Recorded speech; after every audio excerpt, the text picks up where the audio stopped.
در کاشی پرو خط رو آرام گفتن آخه خط نمیره زن گذر بگونم خیلی سوم در کاشی کنال خدم آخه بعد نمیتونه آدم ما چیزا میذارم نه کی میتونه گفتن چه کیو نه کیسه کی میتونه گفتن چه کیو ما دست تا به آرام نیست گفتن آبا مردک ما روز بس علیکم برادرای عزیز، امیدوارم که خوب هستین، صحت سلامت هستین.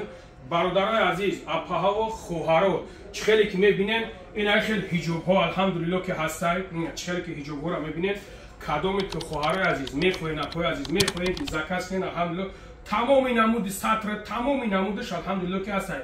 میتونه که من نمره میمونیم در پیش اکران نمر میبره واتساپ قطعی زکات کنین رازمیر میگوی خیچون الحمدلله که روید میکنه. برادرمون بهترین برادر هسته که یعنی که در سوم شما خیانت نمیکنه با باوری کامل. برادرای عزیز یعنی که این دکایی که میبینین برادرای عزیز اینا نگاه کنین چندین نمودش امی یا نمودش هست یا نمودش هست که باور که برادرای عزیز اکه الحمدلله که ما بسیار دیدگیم خیلی چیز جوهرمون نوعی خیلیش برادرای عزیز نو دیدم که یعنی که با نرخ‌های ارزان با نرخ‌های دسترس میتونین که برادرای عزیز بیاین خریداری کنین.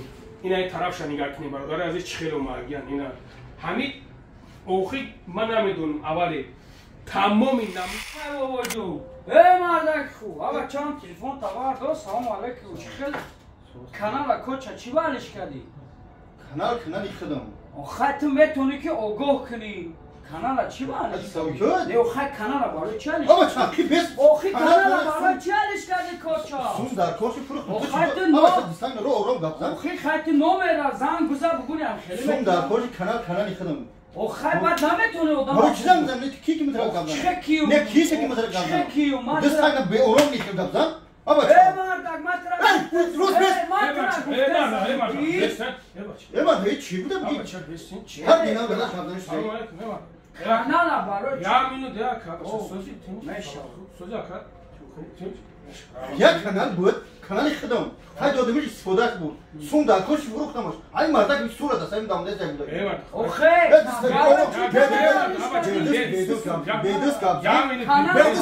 برادر این خیلی گفتنی خیلی یک منوت ای بچه یک منوت گفتم شما همین شما اینجا حتی برای رازبور پیش میومدی نه اکا پروس من گفتم چی گپ شد خما یک برادر توجی که گپ زدن ما با هم خاطر من برادر همین آدم یک کارو میکنه اول گوه میکنه همین آدم یک کار اگر تو دعوت پارتنر میبدی اگر دعوت کوش میبدی من ترا میپرسم چیزی خدام دادم استفاده بردی در کارش گرفت یه چیز حرمت میگن عزت میگن زنگ بزنم ممکن همون سو ماما میدادم نه من سومیت در کار نیست هم چیز حلالی خدمت برادر عزیز نفردش همین آدما نفردش نخواسته که به تشکیل اکا گپ دانش چیزی خچه نصیبش کنه کی آدم اول آگاه میکنه بیست گوش خیمه دارم بابا چه من قد جنگ نکیستم نه شما ما مقصد ندارم ما یکم تنامش دوستم که ما پروست همم کنه که او سنومت ما تو چی گپ جنگ نکنین با خودی ما اومدم اکا چی نصیحت داری ملای تو معمولون استم ای برادر معمولون استم الحمدلله آقا چه شد کسب اصلا چی کردی چیزی ای اکا ما پیشتر نیومدم سبحان الله آبا چه ما اومدم که سلام علیکم و رحمت الله برادر استاد نازنین سلام علیکم مرکز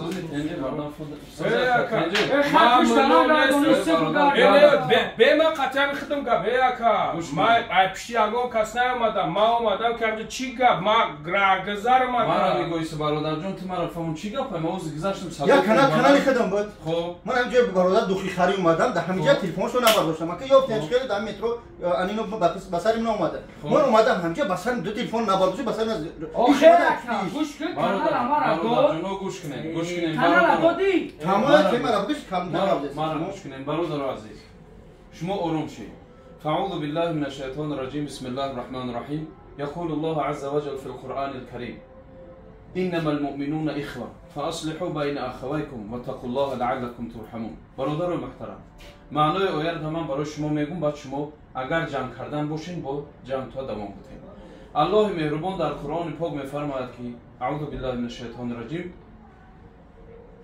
انما المؤمنون اخوه ما همه شما و شما برادر هستیم الله مهربان میفرماید که ای مؤمنان ای صاحب ایمانان شما با همدیگر برادر هستید فاصلحوا بین اخویکم الله رب العزت امین مناقشه که حاضر بین شما های خداوند مهربان میگه که شما در حالتی که بین برادری شما، بین خویش و تباری شما، بین اکاودادری شما چی نزاعی شد، چی نافهمی شد، فاصلحوا بین اخویکم. الله مهربان میگه که شما اصلاح کنید، صلح کنید. ما همینجا گذاشتم خدا و راستی ما دیدم گفتم که بیدا بود رو برادرها اصلاح کنیم که اگون جنگ جنجال وزمی نکنن و اتقوا الله لعلکم ترحمون. و الله مهربان گفت که از خدا بترسید تا که شامل رحمت پروردگار شه. هر چیزی که باشه بلا با پس برادران با هم دیگر دستاتون رو بجقین، هم دیگر بخشی کنید. ان شاء الله که این بسیار کار خوبه. هم دیگر بخشی کنید. ما برای چی ببخشیم میرم؟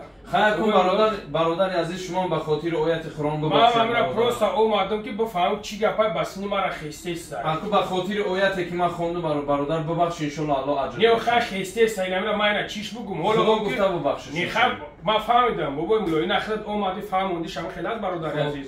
الحمدلله که فهمید. من نمیدونم بوزبالگی خطا تنها توش دادید موج دائمی است. نه موج دائمی است. موج دائمی آیت قرآن. الله برکت. نه ما یکون گفت بیزیبش نگفتم. من پروست اومدم تو چی گپای دارم اینجا. ما فهمیدم الله دو دایش امروز مغازین کلون در تای دستش. این مغازین ترجمه برادر نه؟ عینی میاکم ایوخه. چی داره اینجا؟ چی داره؟ خودی خدا بود برادرها.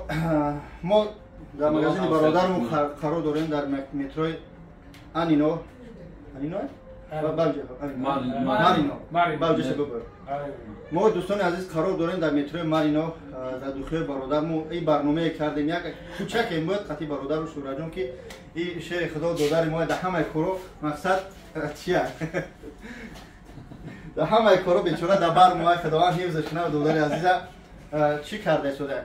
یعنی که برای همین مال دنیا ما همه وقت هم خیلی میکنیم. برای یک چیزی یک نکته هست که بسیار بچه‌ها در اینترنت در همه جا کارچه کشی، پسترک کشی و توجیک با سایت توش آوردن. ما مسلمانی توجیکیم. از این دوستان عزیز این برنامه سخن با کل هنگری میتیم اکل فرجون رحمت خدا. یعنی قاریم یک سخن کرد به خاطر خدا بود، به خاطر برادری بود، به خاطر روز قیامت بود که احتیاط باشه دوستان مهربان. برادرای اکل به وجون بخشش که مقصد گپتون نبریدم برادرای محترم یک چیز فراموش نکنن اکل هنگری که هر یک مسلمان باید بدونه که در طعام خوردن 4 فرض است. یعنی لقمه حلال خوردن فرض الهی است.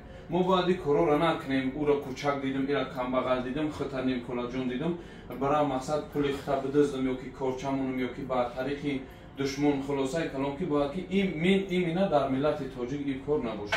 برای ما مردم تاجیک ان شاء الله که از دوره بعد از صحابه ها نام ملت فارس مردم فارس بود، باید که ما نام خودمون و مردم تاجیک پس نزنیم. ما باید که هر روز به زینه‌های بلند رفتن. ان شاء الله دوستان مهربان خداوند حفظتون کنه.